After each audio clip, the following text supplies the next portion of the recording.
Welcome to Nothing Better to Do on Saturdays, the XFL Enthusiast Podcast. The Enthusiast Podcast. Welcome. I already regret picking you for this. Wow. Hey, I'm the biggest XFL fan you know. That's true. That's absolutely true. Hey. You watched 3.5 of the 4 games. That's what you know. Yes. After work, that one time, I was definitely watching the whole game. Yeah. I wasn't getting bored watching no offenses. I mean, what? Just kidding. I appreciate your commitment. Okay. I'm Charlie here with Sam. And Yes. we have officially finished the first week of new XFL action. And I assume we are of maybe 7 people in the entire world who watched every single XFL game. And with the intent of doing it well before the XFL came out. At least a week before the XFL has opening weekend. We really anticipated this. At least 4 days before the XFL started. Yes. We decided that we were going to watch every game to give the people who most likely don't want to watch. Look, you may have just loved this, but I've been looking forward to this for 19 years. I was an XFL fan in 2010, looking back at the 2001 season. Okay. I'm going to make this statement now about the old XFL. Okay. I'm going to spend this entire time acting as if that does not exist. That's what they think they're doing. Yeah, and it's a good choice because the old XFL was weird and creepy and bad and retarded. And yeah, if you read any article with the XFL, everything says the first ever on everything. Yes. For everything. So the general consensus is that didn't happen. Just ignore it. And I'm going to not only keep that approach with the XFL itself, I've also applied that to all the players, all the coaches. I don't care if you were a famous college star or a former NFL player.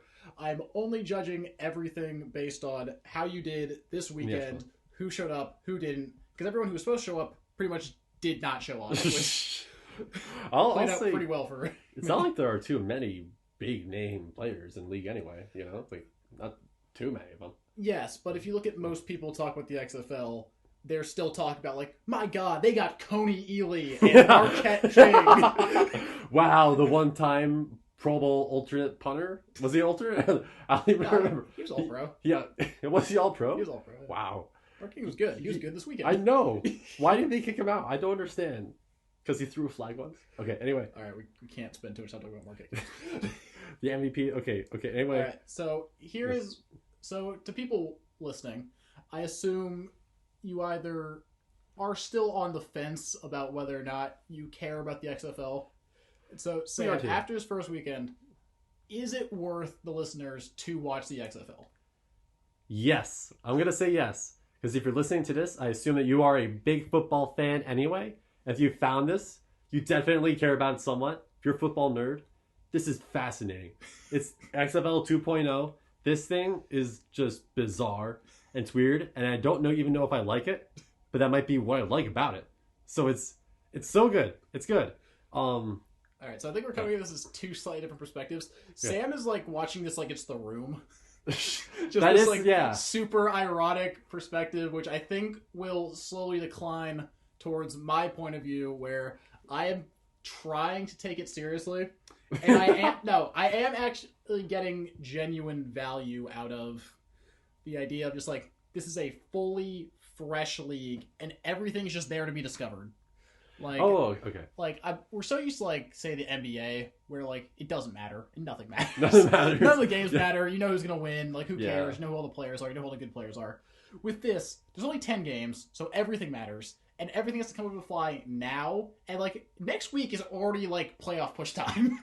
It really is. Next week is and for every player, they're pretty much their careers, if they still really care about them, could be made next week, this last week, or have already been made. And so you put a lot of effort into looking up the rosters and learning all the players who they were before. Looked up every single player. I went, fuck all that shit. None of that matters. One of us completely bared out. I was completely right in that. And I just watched the games and discovered the guys we're talking about for myself, which were all guys that none of us had ever heard of before this point. I know. Okay, so I'll start talking about the big names. So the big names who really showed up this weekend, I would say Cardell Jones. Cardell Jones was good. Cardell was very he was good. I remember coming out of college, well, not I thought that didn't matter, Charlie. Well, that's what I'm saying. He is probably the only guy who had high expectations who actually met them. Oh, yeah, definitely, yeah. Him, Marquette King. Yeah, that's it. He and a punter are the only ones. Exactly. Okay. So, after that national title winning season, Carl Jones got a lot of Ben Roethlisberger comparisons. And I totally see that in the XFL, where he is just bigger and stronger than any of the guys trying to tackle him. And it's just easily shaking off guys and making throws. And he was very impressive for a DC team. I think is one of the better teams. Oh, I mean, DC is a better team? I mean, I guess so. I mean, the first drive, I was like, dude, this guy's like completing passes left and right. It looks easy. Oh my god. And then, like, the offense kind of stalled, right? They relied on the big play. Yeah, DC definitely came in like spurts. Like they would put up like 21 in like 5 minutes, then nothing would happen for a while. And they're kind of like a streaky team, and we'll go more into that when we focus on the games individually. But Cardale, definitely one of the more impressive players. Oh yeah. So who do you like to spotlight? Possibly someone else from that game. That game, Austin Proehl was my man. I'm like, forget that. I don't even remember who the quarterback was. Austin Proehl. Right. Brandon Silvers. Brandon Silvers. No, the incomparable Brandon Silvers. Okay, since we're talking about him, do we want to go into the Trubisky-Mendoza now? Yeah, we better explain that right now. Okay, so I've invented a system called the Trubisky-Mendoza, where I figure that all players in the XFL should be weighed on a scale of 0 to Mitchell Trubisky. And we've decided to limit that to the quarterbacks to avoid being too confusing. We could go into depth with this. Just to be clear, one Trubisky is a player who is as good as Mitchell Trubisky. Not in the XFL, by NFL standards. NFL standards. So if you play like Mitchell Trubisky in the XFL, you're like -7 Trubisky. You're like really bad. Bottom of the barrel right there. And like the idea is like a guy who kind of could maybe do something in the NFL. A lot of pins there. A lot kind of could, maybe, possibly, sort of. So Brandon Silvers, I think I'd put him at -2 Trubiskys. He's at -2 or 1. Yeah. Yeah, he was not good.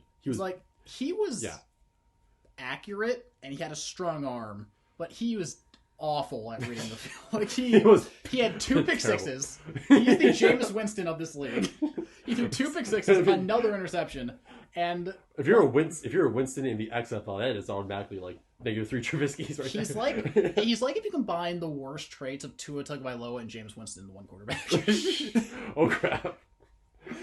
Terrible decision making and no ability to read the field. No ability to read the field, immaturity. Yeah. I mean, Jameis was just like a gunslinger at this point. I don't even think he has that. I think Brandon Silvers is like. I think Brandon Silvers got that. I think he's got that gunslinger. He'll just chuck it like they. I mean, dude, you're in the XFL. Go for it, man. Like, why not? I mean, he put up some yards. He got some touchdowns in there. Like, I think he's definitely a gunslinger. I mean, like, I think just he will be willing to throw the ball to Austin Proehl, and it will work well because he's Austin Proehl. Right, Austin Proehl, the guy we're supposed to be talking about. The incomparable son, I think, not nephew, son of Ricky Proehl. A guy who went to a high school not too far from where we went to high school. Okay, drop that. Okay. All right, Austin Proehl. He was decent and definitely the best player on Seattle. I thought he was the best player of that game entirely. Entirely? Like, he was injured for about a quarter and a half, and he still put up 100 yards and a touchdown. Yeah. And he was just burning guys like consistently. He's this like shifty slot receiver who he was very Julian Edelman to me. Oh, like, could you imagine the Patriots just picking up tomorrow? He will. I feel fairly confident that Austin Proehl will be a New England Patriot next year. I gotta take this guy. Like, I see no reason Austin Cole is not better than like a Cole Beasley. Oh, absolutely not. Yeah, I think Austin Proehl is an NFL caliber. I don't know his 40 time, but I mean, I don't see why Cole Beasley would be more effective in the XFL than him. I don't see any reason why Austin Proehl couldn't take his shoes and be better. He was good. One thing about the XFL is there are guys you can just see just are physically superior to the competition. And Austin Proehl just look faster than... Cardale Jones look bigger, Austin Proehl look faster. It's one of those things where hopefully not, but if the XFL ends, who's going to go to the NFL and who's the NFL going to pick up? He's probably one of those guys who are like, looks a little better than everyone else he's facing, right? Looks like NFL level talent. All right, and last guy from that game was Elijah Campbell, cornerback for DC. Oh, yeah. Who blocked a punt, made multiple stops on defense, got a few deflections. He was definitely the best defensive player in that game, and he was seemingly every 5 minutes able to make some kind of play, some impact on the game. Yeah, he was all over the field. Yeah, I'm like, why like? It's only one game, so you wonder how many more times is the play going to go to him? You know what I mean? Like, how many more times is he going to be able to block a punt? How many more times throw to him if he's clearly the best corner of the team? You know. But that's the thing. He kept doing it, and it kind of got more impressive the more games I watched, because it is really hard for these defensive guys to stand out in this league because the field is often so short and there's so little field position. True. There weren't a ton of interceptions, weren't a ton of sacks. I feel like he stood out more. He made more plays in one game than the entire rest of the league did. Every other player on every other defense. Yeah, I think on this list I only have one other defensive player to note. Something like the Houston defense was very impressive. Their defensive line was very impressive. But those are more team efforts than one guy really showing out. He's kind of the XFL Jalen Ramsey. I think the XFL Jalen Ramsey already. I mean, I don't even know what's his name, Elijah Campbell. Yeah. I mean, we'll see because I want to see him. Once again, it's so early, but the season's already 1/10 over. That's true. In one game on film where he's at least all over the field, making plays everywhere. Possibly 1/10 of all XFL games ever have already been played. That's true. Right. Yeah. Next is a guy I think we'll both have a fair amount to say. Yes. Things to say about. By the name of PJ Walker. PJ Walker, the current XFL MVP frontrunner. Yep. Oh my God. I was like, I don't know who this guy is. It's not a big name quarterback. No way. I'm like who the hell is PJ Walker? What?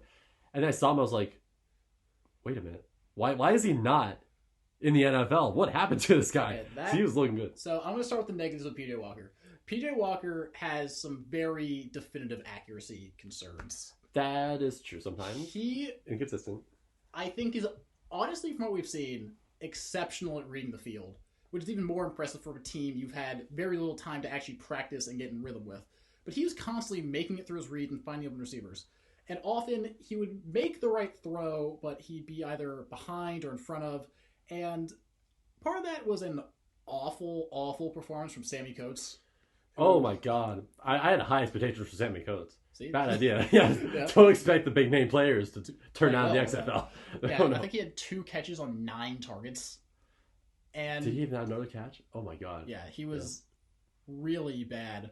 But Walker, since every throw he made was the right decision, it kind of just worked out for him. I need to say this, PJ Walker might not be necessarily the best quarterback you'll ever see. He is by a mile the most fun, best thing that's happened to the XFL. He is very much the Lamar Jackson of this league.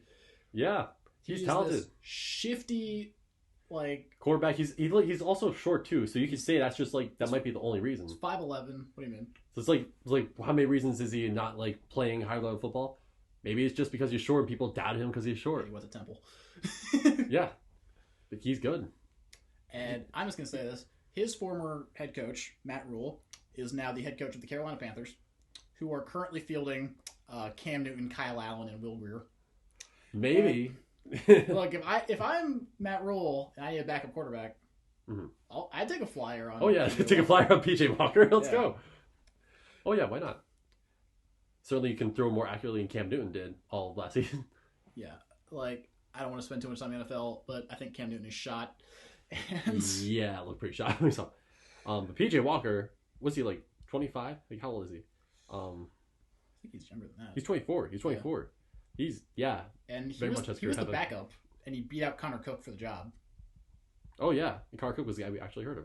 Yeah, and we're going to talk about Houston later, but they're good. They looked kind of good. Yeah, I was really good. Potential XFL championship. Do you know what's going to be called yet? The XFL championship. But it's going to be held in Houston, so Houston getting that home field advantage already. Has never happened in the history of the NFL. Will immediately happen in the XFL. Finally, Houston wins an NFL championship. Or football championship. Anyone on LA you feel like spotlighting? Probably, yeah. What about someone who's no longer there? Oh yeah, I was seriously, not even kidding, going to spotlight Anthony Johnson and then they cut him. I was like, this dude, like, I'm the guy who's like, what have you done? What do I trust? He spent time with Bill Belichick. They silently interviewed him. He looked like he knew what he was talking about. He was making plays, making tackles in the backfield. They cut him. Why? Why would you cut him? I don't understand. Did they even tell us? All right, let's save the. We'll get into the LA. What the fuck is happening? What the hell just happened later when we cover that game? But breaking news just broke my whole. Wow. All right, next player from my New York Guardians, who I'll argue are the second best team in the XFL right now, is wide receiver Mikhail McKay, who. So this will also be prefaced with their head coach is Kevin Gilbride, and they play the absolutely abysmally terrible Tampa Bay Vipers. So the New York Guardians essentially took their win at halftime. Oh yeah, and fully took their foot off the gas and stopped trying whatsoever. Watching Tampa Bay play on offense, like not just the obvious Aaron Murray, but like I was like, dude, this looks like the Panthers did beginning of the season last year, but except there was no Christian McCaffrey, so it was just nothing, just absolutely nothing on offense. Yeah. So no one on the Guardians got a second half to really show out, but Mikhail McKay is another one of those guys who just looked like an adult man playing against like middle schoolers. He looked like he was like 4 inches taller than the guy covering him, beat him deep every play, time, and was just eviscerating them. Like I think he had like 90 yards at halftime and a touchdown. I was legit shocked because like the one article I found and people talked about on the XFL was like New York is like clearly the worst team in the XFL. Yeah, and I was like, I saw those. I was just like, what's it? It's like, oh yeah, Dallas is gonna do it. Yeah, sure they are. Sure, yeah, yeah. New York, like I was like, okay, they look like a legit team that actually can play together. Like their practices clearly worked. They have chemistry. They can work on offense. They had decent defense. Defense was good, although it was against a fairly incompetent looking Tampa offense at times. It was. And Matt McGloin was... He was good. He was good. He was good. He leaves his feet too much, which makes some inaccurate throws. But I would say he's in the top tier of... All right, how many Trubisky's are you going to give Matt McGloin? Matt McGloin, how many Trubisky's? I'm giving him 1/2 Trubisky. For the XFL? Yeah, 0.5 Trubisky's. 0.5. He's a 0.5 Trubisky. He's a half a Trubisky. Yeah. So I think that's fair. Yeah, I would say it's not like it's an improvement from what he has been in his career in football, but yes. 1 in 6 as an NFL sir. Yes. Yeah, he was not good, but 0.5 Trubisky's for him. Yes. Now, Aaron Murray, how many Trubisky's is him?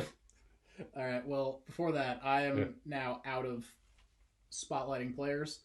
One more guy I'm debating whether I want to talk about is Sean Oakman, who he was okay. I know you don't want to talk about him because he's already a big name player for no good reason except for one photo that was taken of him in college. There is that, but okay. So there is the whole rape accusation. Yeah, which he's allowed to play in the league because the XFL has a clear, if you've been convicted of a crime, you cannot play in the league rule. It's why Johnny Manziel's not here. It's why a few other guys aren't here. Sean Oakman was legally cleared of the crime. There wasn't it wasn't like a settlement. It was like, no, like they went to court and he was found innocent. And so I'm gonna try and just see him on his own merits, and he looked good. He stood out. He got a sack. Yeah. I mean, yeah, he was decent. I guess not lived up to the potential we once thought he'd be, but like, he certainly for XFL standards, yeah, not bad. He could get better. But yeah, also with like the whole rape accusation, yeah, like we don't know if that's the truth at all, but we do know he was cleared of it, so we're just gonna go with it. There's nothing else we can. Yeah, that's why no Antonio Brown's in the league. Yeah, I feel pretty confident Antonio Brown did it. I'm just gonna say that. Whatever. Yeah, at this point. Yeah. Anyway. Or if he didn't, I still don't want him. Like, let's be real. Name a football team in the whole world. Any football team, CFL. If maybe there's a Europe team, would they want Antonio Brown? It's like, hey guys, I lit the field on fire. What up? I have Antonio Brown. The field's on fire. Antonio Brown should give his own like adult swim show. Oh yeah, one of those like cutscenes. The character on Mike Tyson Adventures. He took what you could be from a. Okay, anyway, as a telling around, but he took what can be a cancer to a team to a whole another 5 levels. He is the Hall of Fame frontrunner of cancerous locker room players. He's the clear ghost of cancerous players. All right. Do you have any last player you want to bring up before we get into the teams or in the games?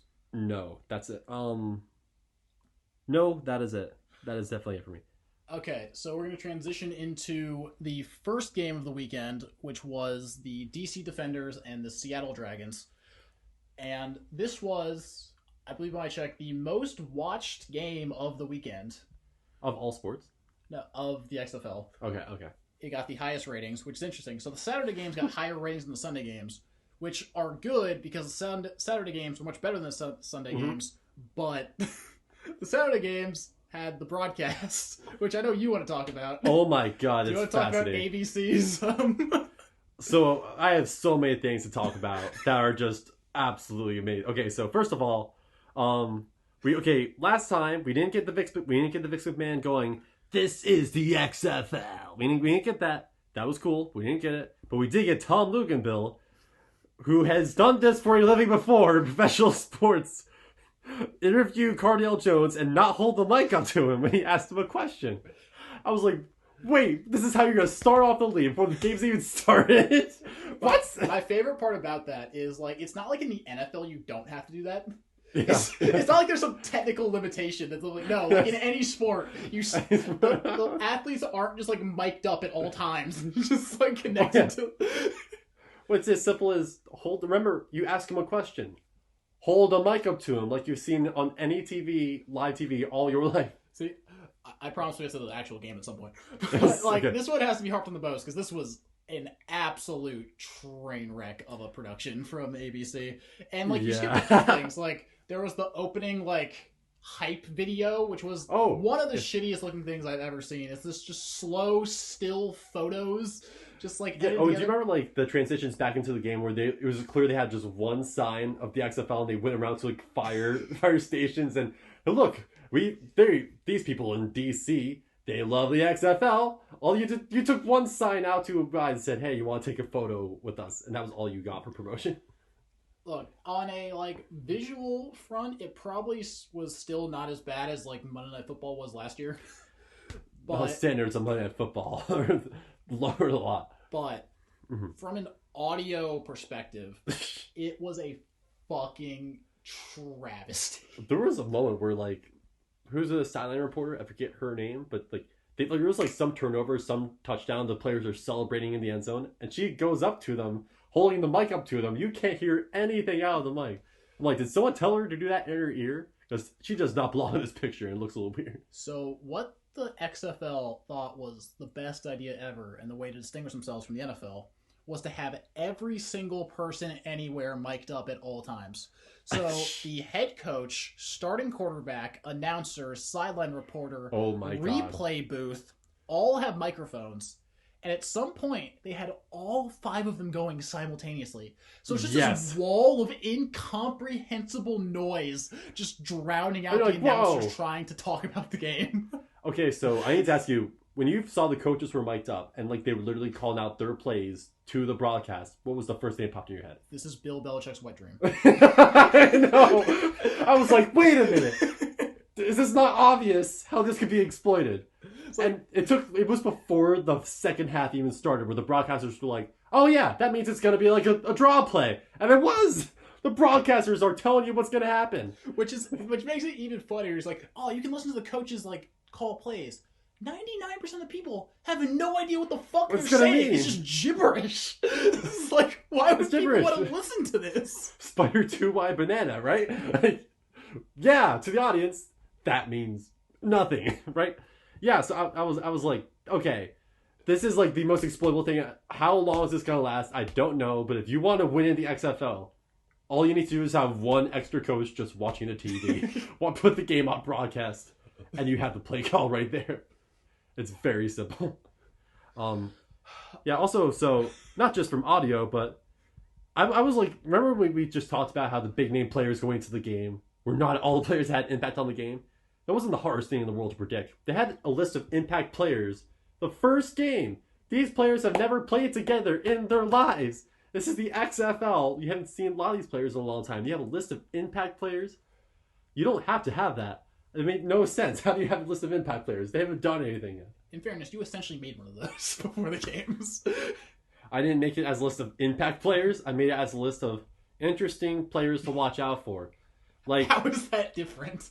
Like, hey, Raheem Moore. Remember that massive fuck up against the Ravens? He's in the XFL now. Wonder how he does. How are those related? Well, I don't know. Like, I figured, why not? Because I personally think the most qualified to talk about is just knowing the players and their accomplishments and doing the homework on it. So I was like, okay, here's all 5 XFL players who've won a Super Bowl. See, I disagree with that statement because percentage-wise, have you seen every game Raheem Moore has ever played? No. Have you seen every XFL game ever? Yes, you have. I have. So you are technically hundreds of times more qualified to talk about this than you are about the history of Raheem Moore. Oh yeah.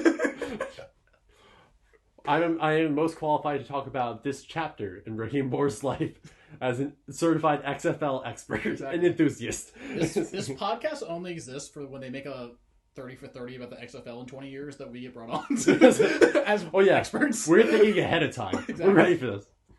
Okay, the actual game. Actual game. Okay. I'll talk about it at some point. All right, Seattle versus DC. What were your thoughts? I was just like, it's sort of like a running theme that happened throughout all games, but right away I was like, okay, these offenses clearly have like hardly any of these players have ever played together. They're having trouble moving the ball consistently. Even players we know are good, like you're having like chemistry problems with the receivers, like Cardale Jones. Yeah. You know what I mean? Yeah, it's like, but those quirks kind of worked out, I thought. It was much less like Pac-12-y than I thought it would be. Okay.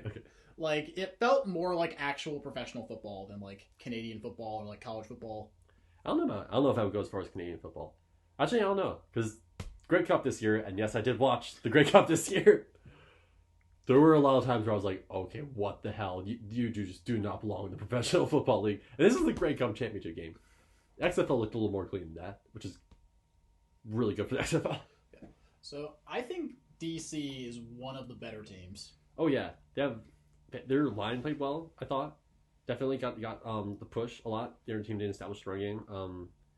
The only way Seattle even moved the ball was pretty much just the big play to Austin Prohl. That was the only hope they had. Like, I stand by the Brandon Silvers as Jameis Winston comparison, where like there was one drive where like they like shredded DC and they like got down the field, and then like there were just other drives where like they were a train wreck. Yeah. Seattle is definitely one of the worst teams. Oh yeah. And I don't really see a path to them being better. And it's not just because they lost; they legit did not have competence many times. Yeah, no, like they had a chance to get back in it, and they fully just handed that right back to DC. It's like, oh, here he is. Here you go. Just have it. Yeah, that's pretty much what I thought about the game. Yeah. Can we talk? Okay, so in the XFL, after you score a touchdown, you do not kick an extra point. You must go for it. And it's so interesting. The announcers need to point out to us every single time it happens. So there are 3 options: a 1-point play from the 2, a 2-point play from the 5, and a 3-point play from the 10. As soon as I read this, my first thought was, why would anyone ever go for the 1-point conversion? Correct thought. It is mathematically completely illogical. It makes no sense. And so obviously both coaches in every touchdown of this game went for 1 point every single time. Yes. And failed almost every single time. The 2-point this entire weekend, the extra point conversion ratio was astoundingly bad. Yeah, it was one of the least impressive things about the XFL this weekend. Yeah, it makes like if you're into like scoregami, like this is like your shit. Or you're like, see, obviously, like, and the thing is, like, if you're better at passing, just by chance, go from the 10. Why not go from the 10, right? More room. I feel like the 2 is the only one that makes any sense unless you're literally coming down, from behind. You're down 9 and you need like to break it. Because like the difference between like scoring from the 2 and the 5 is maybe like a 5% worse odds. Yeah. And if you try it 4 times a game, you're obviously going to score more. It's like in basketball. Hey, do you know that 3 is worth more than 2? If you take more 3s, you make more points. Like, it's not rocket science. Wonder how teams that shoot 3s really well consistently make it into the playoffs and consistently do well in the NBA Finals every single year. Like the NBA will take the XFL 80 years to figure this out. And they look at the XFL like, oh, that makes sense. Yeah, so that did not make more sense. Yeah, but XFL, the thing is, like, some of their coaches are like Kevin Gilbride, who and Jim Zorn and pretty smart. Jim Zorn's legacy as a coach is not great. But Kevin Gilbride's is a little better. I've missed hating Kevin Gilbride. We'll get to that. You can't hate me. You can't. I miss when I could take pride in the Eagles being the Giants. But anyway. All right, so in conclusion, the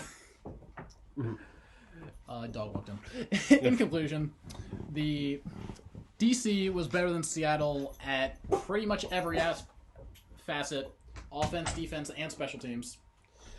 And right now, I think of the 4 East teams, I feel pretty confident. I feel like the East is better other than Tampa. Yeah, I think so. And I feel like that'll be like the more competitive side, where the West is going to be the other 3 teams fighting it out to see who gets to play Houston. Yeah, do you know how like playoffs work? Is it like a wild card? No, thing, so it's it'll go from 8 to 4 and then 4 to 2. So it's East and West, okay. And then so those 4 go to 2 each, and then so it's just simple XFL title game. Wow, simple bracket talk. Okay. Yeah. Yeah. So if I had to put money on anything, which the XFL wants me to do, very badly, they really do, really badly, I would say Tampa Bay. No chance makes the playoffs. Not a chance in the world. You want to just skip right to that game? Oh, please. This is fascinating. All right. The Tampa Bay Vipers on the road at the New York Guardians. New York Guardians. And I'd like to point out that before this game, Vegas odds, Tampa was projected to win this game by 4 points. They scored 3 total points. They scored less points than they were projected to win by. Which is amazing. Yeah. Aaron Murray, definitely -3 or 5 Trubisky's at this point. Yeah. That's a -3 Trubisky. Starting quarter. All right. Tampa starting quarter. I like to point out that my team is only the Guardians, and we're probably going to talk about them as little as possible. Tampa Bay starting quarterback, former University of Georgia legend Aaron Murray, a guy I thought was a second-round caliber quarterback. Me too. Was as terrible as conceivably possible. He looked like Christian Hackenberg. No, you text me during the game that he looks like Mitchell Trubisky in the by XFL standards. He is playing as bad as Mitchell Trubisky plays in the NFL against NFL level competition. Oh, where you no matter what you do, you're no matter what happens in the game, you're pretty confident you've already won because they're putting the game in his hands, and that's it. It's just automatically a win for you. They can't move the ball. I don't remember the guy's name, but they started putting in their backup quarterback, and I think he threw once, literally once, and they were substantially better. It was the last play of the game. He scrambled and straight up was sacked on 4th and goal. Not a good play, but still. He led a drive. He got him in the red zone. Yeah, didn't score, but still did lead a drive. Whereas Aaron Murray, how do you get benched in the XFL? Yeah. How much? In the first game. In the first half. I'll tell you what, we'll get to what happened with Pepper Johnson in a second, but this league looks pretty harsh, man. But if you screw up, they will cut you you're done. there. You are done right away. It really is that WWE fantasy logic of just it's over, you're done. Yeah, you're done. Well, that's also one of the most fascinating things about the league is that even we look at 2001, they still carry over now. The WWE influence and trying to get the audience in on the action with the sideline broadcast clearly is what Vince McMahon wants to do, but WWE is fake. It's scripted. Yeah, that's why it's easy to do there. Yeah. And this is not. I wonder how that's going to progress. At some point, are the players going to get really honest, or are they gonna be like, so, I mean, yeah, I'm gonna not. Over the weekend, they already started doing it less. Like they were already paring it back. Like by the time we got to like the last like Sunday night game, they're already like really limiting it. Except Pat McAfee would just not shut up. Just. I'll admit, I was just like, at some point, I was just so tired because I was like, you know what? I listen to Pat McAfee's show anyway. Why not just listen to Pat McAfee? Screw the game. Where's Pat McAfee? Remember the moment where he was like, the best moment, my favorite moment of the weekend, was Marquette King's pun. That was so great. And Pat McAfee's getting all excited because he's like, I love special teams. And as soon as this dude runs into the ball, what the hell is he doing? What the hell was this? He's just like legitimately pissed. And they take like Pat. He was just so pissed. He was legit mad. I stand on the same point of Pat McAfee I've always said about Pat McAfee. Pat McAfee is great in very small sample sizes. Just watch his YouTube videos and then take a break and watch another video. Yeah, don't watch the podcast. Watch the clips. This was the podcast, except it was also a game. Yes, yeah, that's true. Oh, yeah. And we'll get to that. We'll get to that. The amazing St. Louis Guardian or Battlehawks. And before that, Tampa is so bad, and like I mean it everything. Like, oh my god, defense the most. Oh, but how many like times where like McGloin just throws the ball up and you're like, oh, the coverage is there, and for some reason, it just wasn't. The defender is just like, oh yeah, not even gonna jump. I'm not even gonna misplay. Raheem Moore's the ball every time. like dude, just. Doesn't matter if they're covered or not. You know they're just open. So when I took my notes, I would like write down like it was like a maybe positive like before, because like just because a player makes like one good play doesn't mean like they're good. So it's just like hey, like keep note of like this guy and like things like that, and I would like jot those down for teams. Tampa Bay, nothing. 0. Not even like that was kind of okay. Nothing. There was. Oh yeah, yeah, nothing. My bullshit. Anticipation list for the Tampa Bay Vipers had one player to look at, and he's not even signed on the team. It's Antonio Callaway. He's not technically on the team yet, so I have nothing from an accomplishment standpoint on Tampa Bay. What I'm most annoyed about is that like I feel like my New York Guardians were very impressive, but that's entirely tainted by the fact that they played this absolute just abomination. like how much worse they are than the other XFL teams is kind of amazing. Yeah, they're like what you expect out of the XFL going into an XFL game. They're gonna look like Tampa Bay. And like people thought they'd be good because they had Mark Trestman as head coach. Yeah. Like, did people like watch Mark Trestman when he was the head coach of the Chicago Bears? It was the most forgettable era of Chicago Bear football ever. It's just like, he was brought in to fix Jay Cutler, and in fairness, that's impossible. but he tried, which is already stupid in itself. That isn't like an excuse for. Yeah. Anyway, that's what they got to coach Tampa Bay. Tampa Bay football, no matter what level, is Tampa Bay football, which is even more impressive. How did the Buccaneers ever win a Super Bowl? They played in Tampa Bay. How'd that ever happen? The combination of John Gruden and the city of Tampa Bay won a Super Bowl once. If you restarted the universe a million times, would that ever happen again? No. Every other combination of anything that would never happen again. It was the one reality. We're living our special reality is the reality where Tampa Bay won a Super Bowl. Tampa Bay won a Super Bowl at one point. The reality where Thanos lost and Tampa won a Super Bowl. Yeah. There also, like, I recently did a whole thing on my blog where I looked at four major sports, all cities, and all their world championships. There was a point in time where Tampa Bay won a Super Bowl in 2002 and in 2004 won Stanley Cup, and you're like, Tampa Bay could be like the next big city. That's it. That's all they have won in their history, and they haven't gotten close to anything since. Maybe the Lightning have got... Okay. But anyway, Tampa Bay sports. The Vipers are continuing the tradition. The Rays were pretty good last year. Doggo! Hi. And they're still incompetent. Do you have anything to say about the New York Guardians? They were totally able to play. Defense wasn't that bad. The only big play... Yeah, like... The only big plays they seemed to allow were, like, the risky plays by the Vipers that somehow paid off. Like, that was it. They were not incompetent at all. We'll see in week 2 before we start believing in them, but, like, not bad. Also, I know we said we're not talking about players, but I'm eyeing Darius Victor. He looked pretty good. I'm like into Darius Victor. Here's the thing. I was very into Darius Victor, and I checked his stats, and like his stats look terrible, but that's because like they just ran the ball up the middle the entire second half. Yeah, exactly. Yeah. But just let it. Okay. I'm just gonna be petting a dog the rest of this podcast. Always join us for this podcast. Yeah. What were your thoughts? This is the XFL. What were your thoughts? Yeah. So I want to talk about Kevin Gilbride. Yes, talk about him. So Kevin Gilbride, who's the former head coach or former offensive coordinator, Super Bowl winning offensive coordinator, 2-time Super Bowl winning offensive coordinator of my twice as many times as your team's won Super Bowl. This is the XFL podcast. Let's keep going. Well, to be fair, I'm an Eagles fan, but also I was born in St. Louis, and how happy I am to not only see the legendary St. Louis Battlehawks take the field for the first time, but be super unimpressive and not interesting to watch. But the St. Louis Rams also have won a Super Bowl, so you know what? Maybe my favorite teams have won 2 times. All right, so Kevin Gilbride is the former offensive coordinator of the New York Giants, and yes. I have missed hating Kevin Gilbride.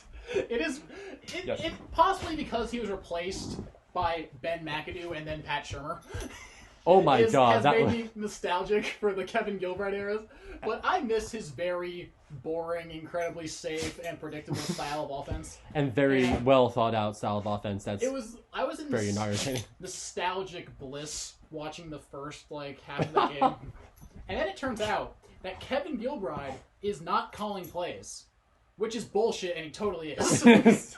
And if he's not, he has literally drilled every element of his offense into his offensive coordinator's brain. It's like, you will be the new me. Because that was a Kevin Gilbride fucking offense if I've ever seen one. They're going Star Wars Rise of Skywalker, where they're cloning Kevin Gilbride, but lying about it. Throw on first, incompletion, run up the middle for 2 yards, second down, third down, throw it deep, punt. Rookie, the Kevin Gilbride patented offense. All you need is a couple more screen passes and you're good. Oh yeah, they did that. Yeah, I remember that. Yeah, that was bullshit. He's not. That's Kevin Gilbride's offense. All right. Yeah. Anyway, that's them. We kind of believe in them, but we'll see them week 2, and we'll wait till week 2 to be like, let's believe in New York. They play DC. That'll be a good game. Yes. All right. St. Louis. The somehow game of the week. The Houston Roughnecks and the Los Angeles Wildcats, which, despite being a 20-point blowout, was easily the most entertaining game of the weekend. Also, first of all, I was like, what the hell is a roughneck? And I looked it up, and they're like the people in Houston who do oiling. And I'm like, oh, the Houston Oilers. I mean, they got rockets and oil. Those are the 2 things Houston teams are allowed to name after. It must be so they found another oil name. Another oil or synonym to be their name. Just do a third NASA one. Who gives a shit? Houston Space Shuttles. Yeah, why not? Okay. Yeah, this game was weird. What do you want to talk about? Okay, so of all the teams that lost, even though they lost by the most points, I feel like LA actually put up the most impressive performance. So the first half was very close. It was very back and forth. I thought... What was LA's quarterback's name? I forget. PJ Walker show. It was really Charlie something. So he was not their initial starting quarterback. He was the backup, though he played well. And this team, honestly, in a very Charles Kanoff. Yeah. This team really wants to be the Los Angeles Rams. I thought they had a very impressive, diverse receiving core. And I thought they could move the ball very well for the first half. They were winning for almost the entirety of the first half, and then the second half, they kind of completely fell apart. In every single way, that is so exactly true. Their play calling style, did they do the rollouts? They love the play action. Oh yeah, it was identical. Identical. It was like 99-cent wannabe Sean McVay. And then, just like the Rams, they immediately fucked up their whole situation.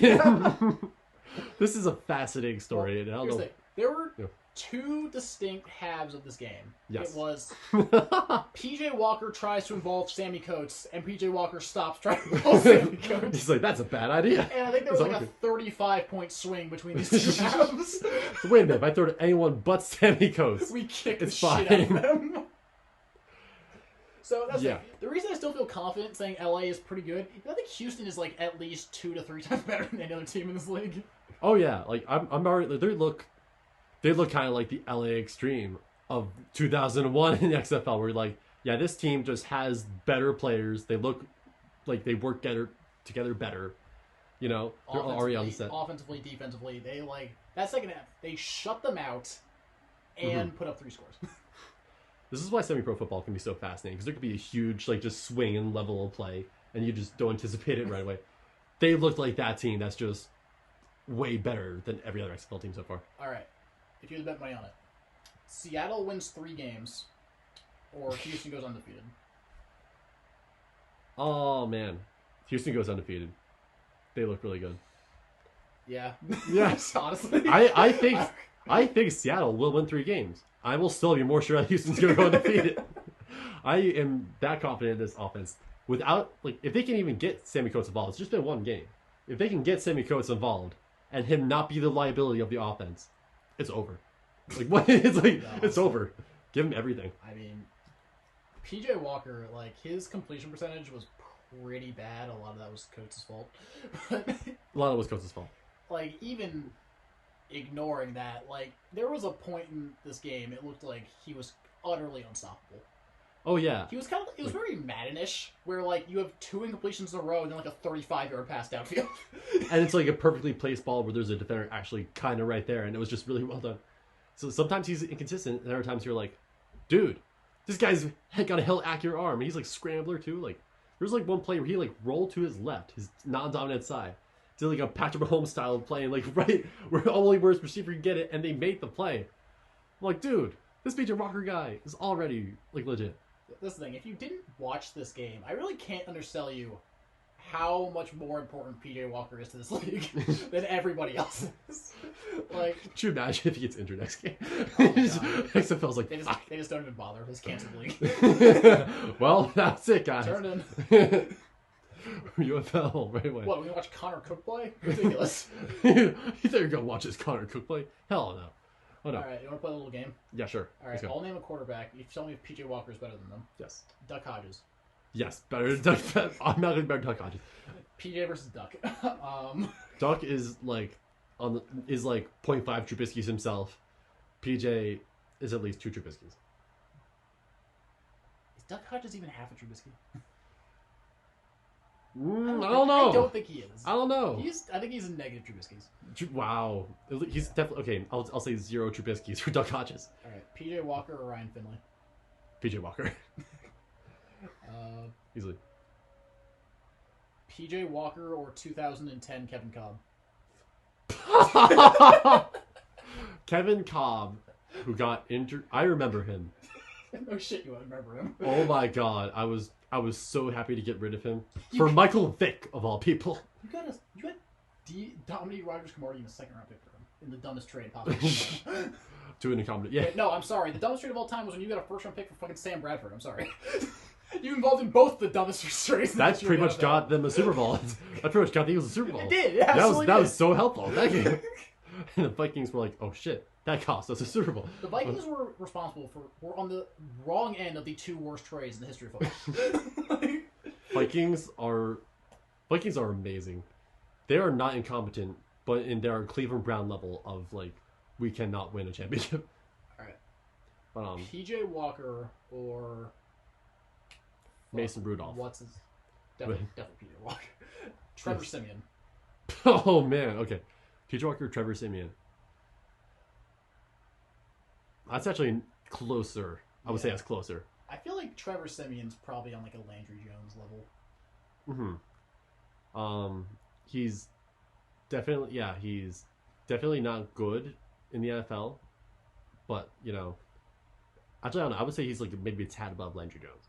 Trevor Siemian's a tad above Landry Jones, but PJ Walker, I think already could be in the NFL. I would take him over Siemian. I would do that. Yeah, I think like he can get outside the pocket. He can create his own time. Like honestly, like we're reaching the point where having like a stationary quarterback is almost like an archaic idea. He could be like a Tyrod Taylor at the very least, right? That might be his ceiling more than his floor. Oh, okay. Like I feel like Tyrod Taylor is still a bit underrated for what he brings to the table. I do too. Yeah, he doesn't even like he's like already on the Chargers, right? And they're not even like, let's just BS the whole year with him if we can't get Brady. Yeah. I mean, the Colts can BS with Brissett. You can totally do the same thing with Tyrod Taylor. All right. You got anything else to say with the LA Wildcats? I know you do. I do. So what happened in this game that prompted them to fire Pepper Johnson? Like, sure, there were some dumb penalties and like blown coverages, but like every team had that. It's like the first week of like never playing together before an actual game in your life, and you have a coach to fix those problems, and he's a fantastic coach that you can have to fix those problems.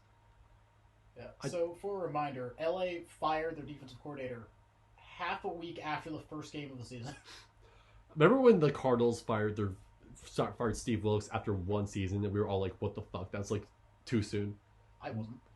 One game. I was like, "That's fine." Wow. So I was still pretty high on LA before they did that because I thought they had talent and they were playing just a clearly superior team. Mm-hmm. But this really speaks to organizational just malpractice. And that, like, the fish rots from the head down. And I feel this could definitely make them worse. I can almost understand the reasoning of just, like, they're in the same conference as Houston. So they have to play them again in the regular season, possibly again in the playoffs if they make the playoffs. And if you just, like, notice, it's like, we have no chance against this team as we're currently constructed. And you're like, we need to make a change. I kind of get that, but after 1 week is kind of just insane. There's so many pins what you said, too. Like, kind of, maybe if this scenario happens, maybe we should fire Pepper fucking Johnson, of all people, a Super Bowl champion. He's been a coach of Super Bowl winning teams. Like, not head coach, but, like, a coordinator, right? Like, linebacker coach, at the very least. He knows what he's doing. Why would you... there is no way in my mind that this could make any sense. Yeah. I just don't... I'm like, how could you... Just like what the LA Rams have done this past season. This is Jalen Ramsey. This past one? This past, like, 3 seasons. First of all... filled with incompetent decisions. Yeah, like, moving away from St. Louis, the best city to be born in. That's where I was born, in case you don't know. We'll move on to St. Louis soon. All right, you want to talk about St. Louis? All right. So what is a battle hawk? That's a question. It's a hawk that battles. Let's put fighting word together with animal, and we have a team name. Battle hawk. Cool. Not okay. But they looked pretty decent most of the game. I turned the game on. I was like, did I not miss much? Like, scoring is just not high. But from what I saw, they looked pretty decent most of the game. They struggled on offense, but again, that's just like, I think they're working out like chemistry and stuff. Their quarterback looked pretty good. What's his name? Tamu? Yeah. Tamu? So, the Battlehawks were my preseason based on nothing pick to win the title. In that they had Matt Jones had a very like big physical offensive line. I thought they like hung on that, and their head coach is a former tight ends coach, so I'm all about that. Former tight ends coach. They're gonna be like a physical, just like run down your throat team. I don't understand why Matt Jones is not in the NFL. That doesn't make sense to me. Yeah, it doesn't make sense. So I thought they would lean on that, and they would like win out some games, and they did not. And they like every other team were like, oh yeah, we're gonna throw it and like give Christian Michael the ball, and Christian Michael was a terrible college football player and a terrible NFL football player, and is now a terrible XFL football player. So it's not a good strategy. Not so terrible that he'll pull your team down to the point where they can't win a Super Bowl. Unless you have Matt Jones, who you could be handing the ball. Yeah, you're yes. That he is doing that. But I'm sorry, Tamu just is not a professional level quarterback. Like, he's not. He wasn't like awful, but it's just like clear how limited what you can do with him is. I don't know about professional NFL quarterback, but professional XFL quarterback. I'm saying like you can't. Like he's just not. Not good decision making, not accurate. Like he reminds me of like a Logan Thomas type, or one of those guys who's like a mobile guy in like college and like it didn't matter, but like there's so much talent around him. It worked when it was Logan Thomas. But that guy, he's just not a quarterback. he's just not a quarterback. Yeah. But they did take on the Dallas Renegades and somehow won anyway. Yeah, we need to talk with the Dallas Renegades. So, I think Bob Stoops, in a lot of ways, was like the star of the XFL. He's the ultimate guy who was just like, why the fuck is he here? Yes. How does he not have better things to do that pay better and make more sense? And are we sure Bob Stoops can coach at this level? At the XFL level? Yeah. Are we sure? Yeah. No. Yeah. We're not sure. Which is astounding. Like, Bob Stoops is a college coaching legend, national title winner. He is like an innovative, very smart offensive head coach, and that offense looked abysmally terrible. It was, yeah. You know that like everyone's gonna be talking about Landry Jones coming back next week. Landry Jones, big name. Landry Jones gonna be coming back playing quarterback. I don't see how he can just change this whole thing. Like it'll definitely make a difference, but there's definitely like this did not look complex or interesting or well. Like it just there was a lot of like quick outs that are hard to do if you don't have great chemistry. Yeah. Like this made me like question like a lot of things. Just like did Oklahoma won it out? They just want like Lincoln Riley to take over. Because like the thing was like he like retired and then like he gave it over to Lincoln Riley. Was he forced out? Like wait a minute, Bob Stoops is the fuck up on our team. Like the coaching this game's coaching was so bad it's taking me entirely reevaluate Bob Stoops' entire career. That's one XFL game. Maybe he should have been the one that was fired. Like wait a minute. I think from a like purely competitive perspective, this was the worst game. These were the two collectively least impressive looking teams. Like no one looked as bad as Tampa, but no one looked as good as like even LA. Lost by 20. Yeah, and just imagine when one of these teams is gonna face Houston. Like it's just gonna be let me close. But my St. Louis Battlehawks, believe it or not, like it's so weird. We also need to talk about special teams. I know it's really weird, but the way special teams work in the XFL, again, they almost always just go back to the 35-yard line. Yeah, field position borderline doesn't exist unless you're the Battlehawks. Yeah. And you wonder if they put it at 35 because they're like, let's just encourage the offenses to already score a lot of points. If they're near 35, they'll have less distance to the end zone. They'll score more points. But people are going to notice that too. But also, Marquette King, a punter, managed to have a substantial impact on this game. And I know it seems crazy, but he actually is legit NFL level. And that's also the thing. Kickers in this league, easily all of them, have this great opportunity to just kick competently and make it into the NFL. That's the weird thing. They kind of tried to make punters irrelevant. They almost feel more relevant. Like it's just... The offenses are so incompetent that they're almost always in punting position, like prime field. Well, it's not even that. It's that field position is borderline so irrelevant in this league because I feel like every drive starts at like the 40, essentially, because the rules are set up that way. Like any punt out of bounds is the 35, any kick in any touchback is to the 35, and so you're so dissuaded from ever punting that field position is always just like a given. So if you have a punter, you can actually pin guys inside the 20. That is an astronomical advantage over every other team. Especially this first weekend where offenses, for the most part, just could not move the ball. You have a punter that can just, kick competently and stick it in inside the 20. Yeah, it's advantage every time. But also we also have to talk about it when special teams play again. Like XFL special teams, you think that there will be a low standard for it, right? But even so, some of the plays we saw, especially that Marquette King perfect punt, that was just, what the hell was that? You're a better athlete than I am, and I still know, just don't touch the ball. Why? Why would you touch the ball? What did they do? He thought it was a live ball.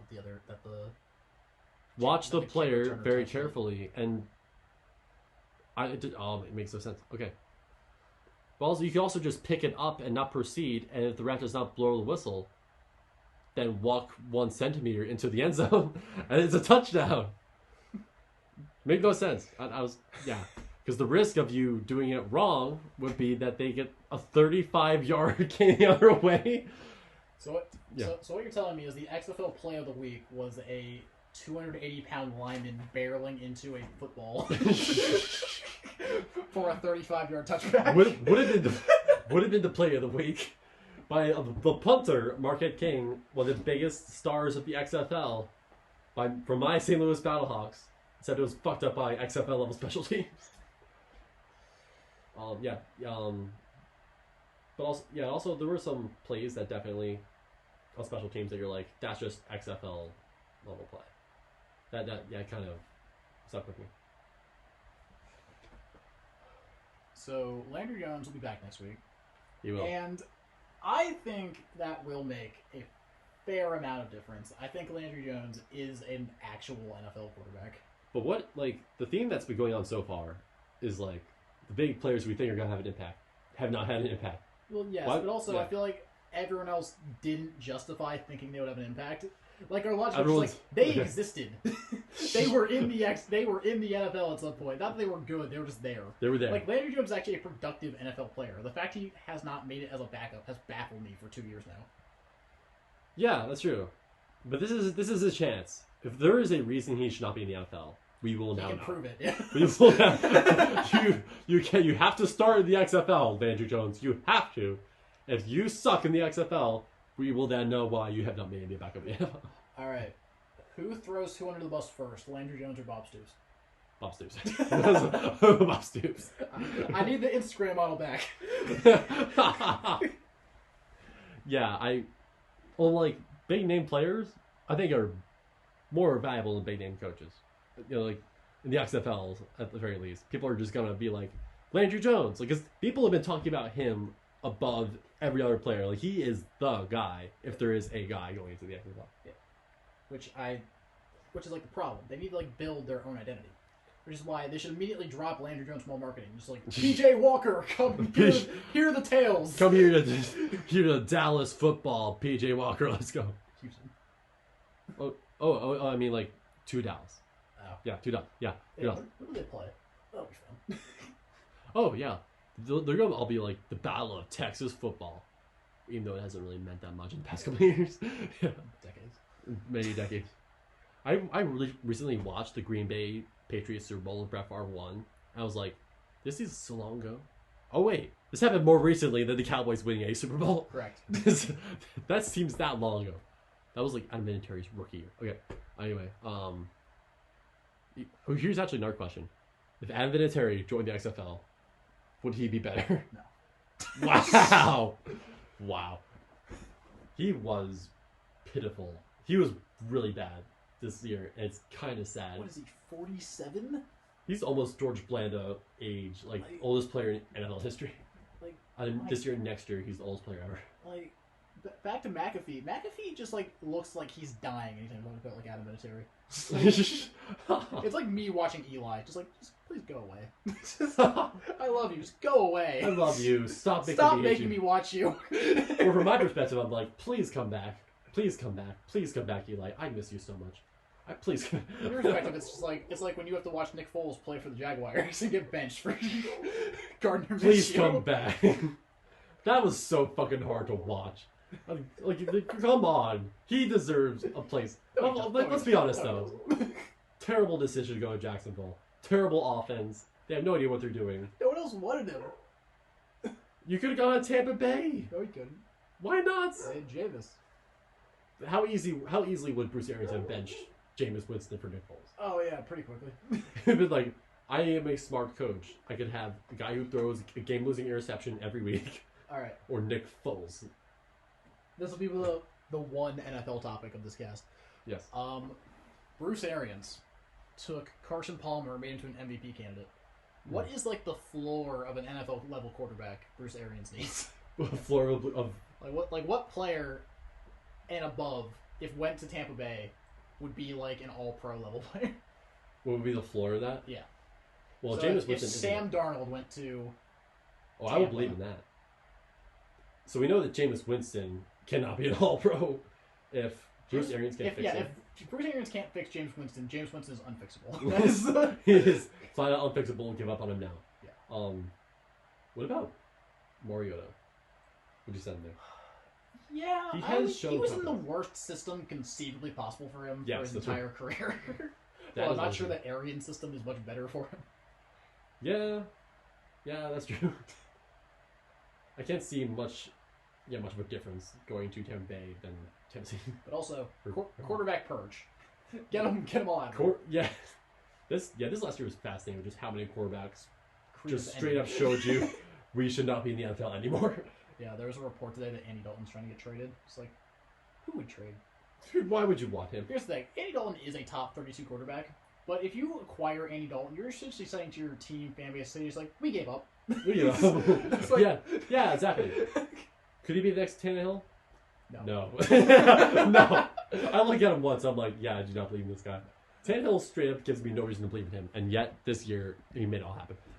I said Ryan Tannehill as I rated him as a top 10 quarterback prospect. I could go. And it only took almost a decade for it to pan out. But it came around. He finally did it. Finally. He finally made me look smart. I knew it. All these years later. I knew it. Ryan Tannehill actually would be a good pick for those four. He's a free agent this year. He can go to Tampa Bay. Good. He can change Tampa Bay around. That's not a terrible idea, honestly, if I was him. Yeah. Like, you just won comeback player of the year. Your career is just revitalized, and you go to a team that has weapons, a competent coach, and a competent defense. And you don't have to pay Derrick Henry. Yes, go there. Actually, that's also a fascinating question. If Tannehill leaves, who becomes the quarterback in Tennessee? Bridgewater, probably. They get Bridgewater? Taysom Hill. Not Taysom Hill. Draft someone.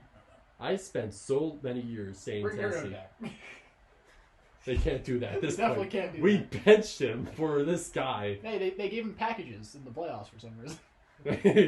We weren't so sure of benching you. Hey, remember those packages? Can you go out there? Can you go out there and catch a touchdown again? One play. Throw your own touchdown. Yeah, again. Do it every play, please, Mariana, please. That was one game where he was great. The next game, fucking terrible. Fucking terrible. Yeah. All right. So, I think a 10-minute tangent not talking about the XFL is a great way to transition to, do we think the XFL will survive past this upcoming season? You know, all things considered, I legit see this thing make it to the end of the season.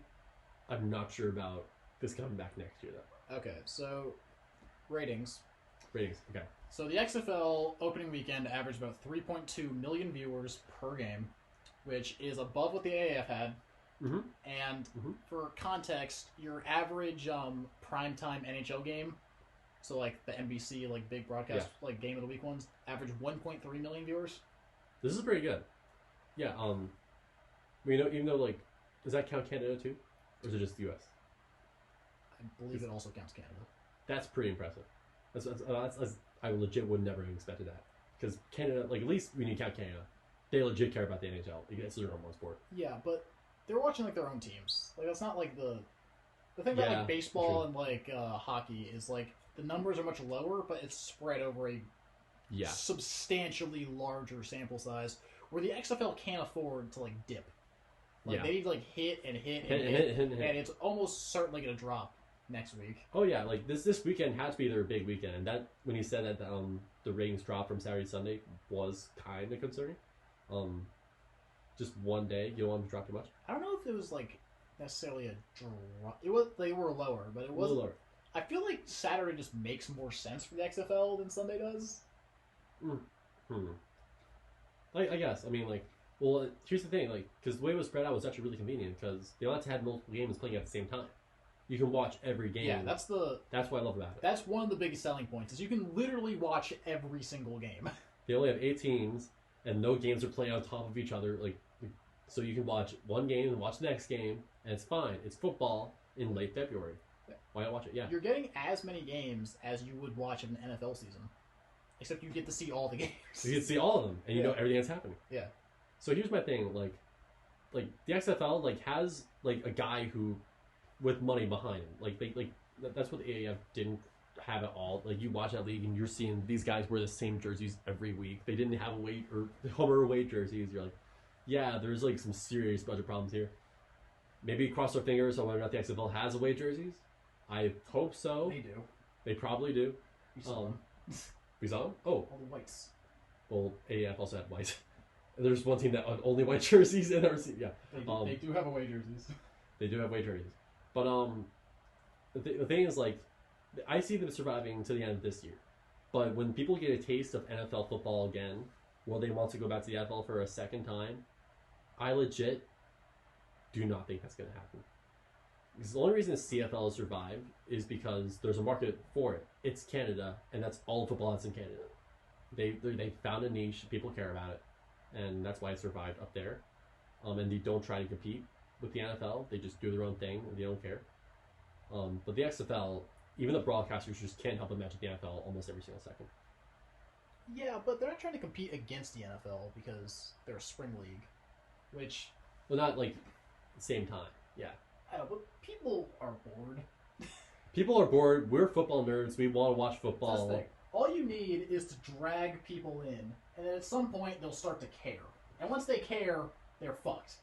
You got them. Like you got them. You're in. Yeah. Yeah. People, like, I hope so. But you wonder, like, because there are some teams that are in, like, St. Louis that, like, don't have an NFL team that are used to an NFL market that can, like, get behind the team. But there's, like, Houston. Like, will they care about, was it the Renegades or the Roughnecks? Will they care about the Roughnecks as much as they care about the Texans? Will they anticipate the Texans more than they will even watch the Roughnecks? You know? So, alright. What will get more viewership? The XFL title game or the third day of the NFL draft? That is a good question. So rounds 4 through 7. I think the XFL title game is going to get more. Because NFL draft, big deal, opening night. Only real football nerds or huge college football fans will watch it after that to see where the players go. XFL championship, it's just one game. XFL championship, why not? Yeah. I think people care about it. I think a lot of people who didn't watch anything else would tune in for that game. Oh, yeah. And if it's a good game, that could give them some momentum into next season. How long away is that? February, March? 3 months. 3 months? Yeah, so... 3.5 months, yeah. Yeah, they're going to, hit their stride, after the NFL draft, there's excitement about football again. Actually, it'll be interesting to see. When the NFL draft happens, what happens to the XFL and the viewership.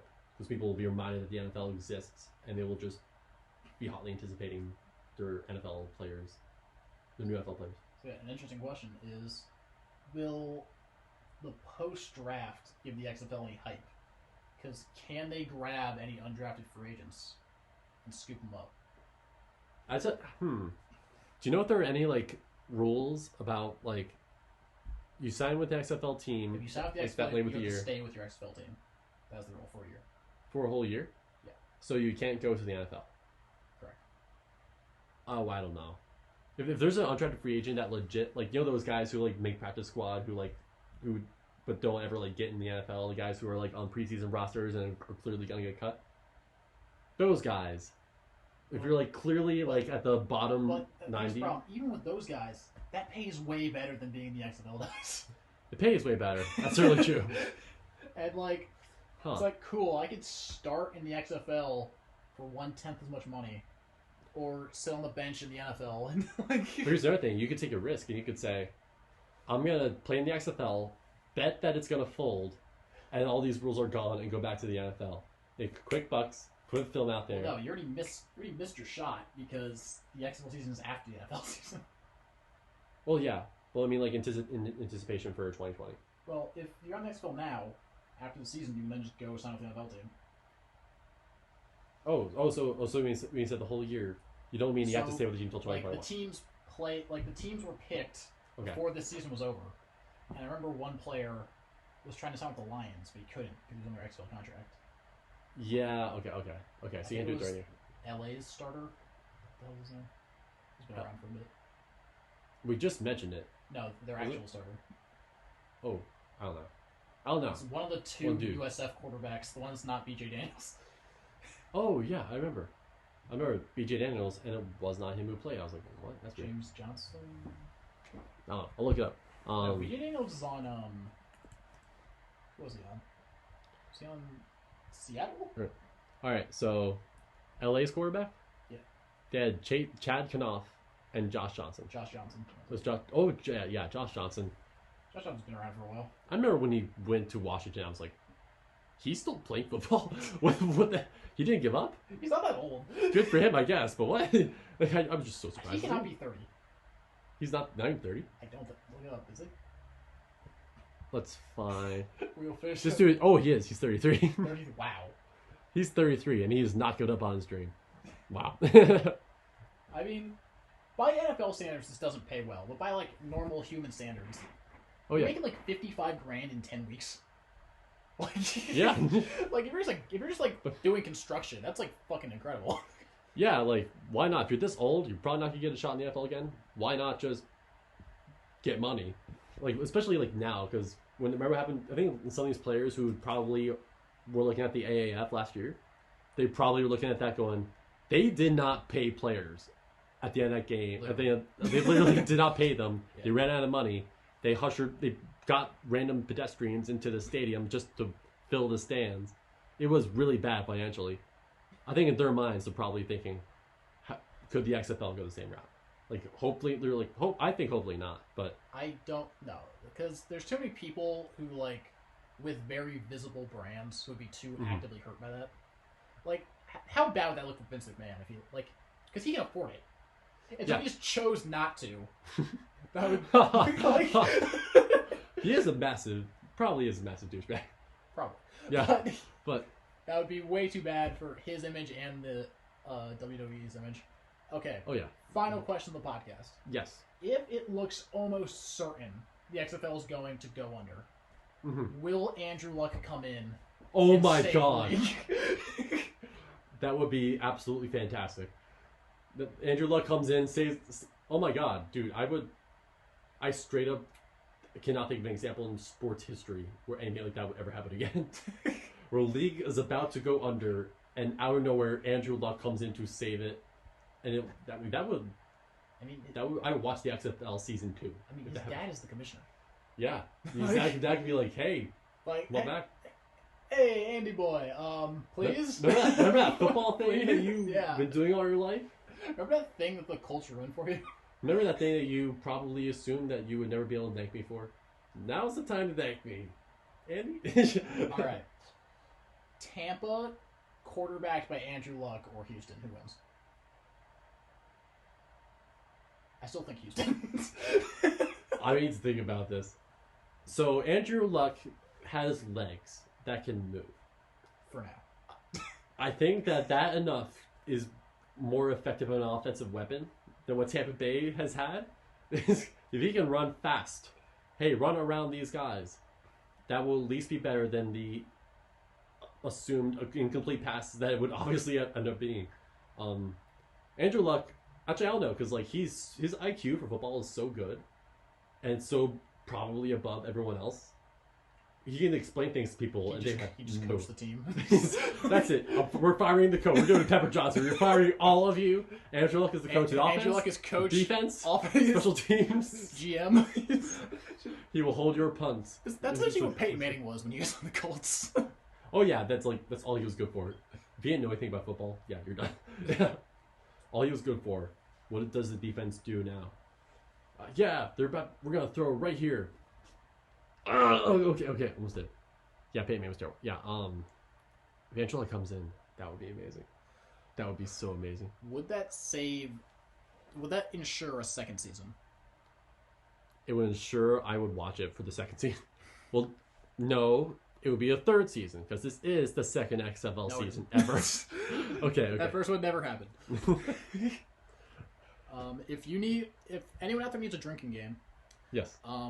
Google the old XFL team names and then challenge your friends to, are these actually real XFL team names? Oh, interesting, amazing, fascinating fact. From the original XFL, there was a team called the Birmingham Bolts. They were the worst team, but since the XFL dissolved, the brand stuck, and a volleyball team, I think, or softball team, is called the Birmingham Bolts, and they still call themselves the Birmingham Bolts to this day, and they take great part. It's a real thing. The Birmingham Bolts still exist. They play softball now. So if this folds, we could be seeing those Roughnecks like slaying that softball. You never know. The XFL still lives on. Yeah. Do you have any final comments, or do you want to finish this off on softball? I never want to finish off with softball. Those are my final comments. All right. I'm in this. Week 1 championship prediction. Go. Houston is going to win 30-17. Against who? A team from the East. Houston versus New York. New York? I was going to say New York. New York with the greatest upset since the last great New York upset. Let's go. Kevin Gilbride, 3-0. We need to the XFL before this happens. I don't want to deal with the whole year of Charlie going to XFL. My XFL team won. Because I have an XFL team too. And I believe in them. All right. Final question. Yes. Will the New York Guardians win more games this year than the Giants have in the last 3 games? Oh my goodness. I suppose I'm going to take this. Less of 2 points, but I think they will. They don't look that bad. Darius Victor's going to carry them. I'm going to be upset. I'm going to be upset. All right. Oh, okay. So that's it. Thank you for listening. Thank you for listening. Holy crap. Thanks for listening to us. XFL, it'll be back, or it won't. It'll be back. Listen to us on your car ride to work. Okay. All right.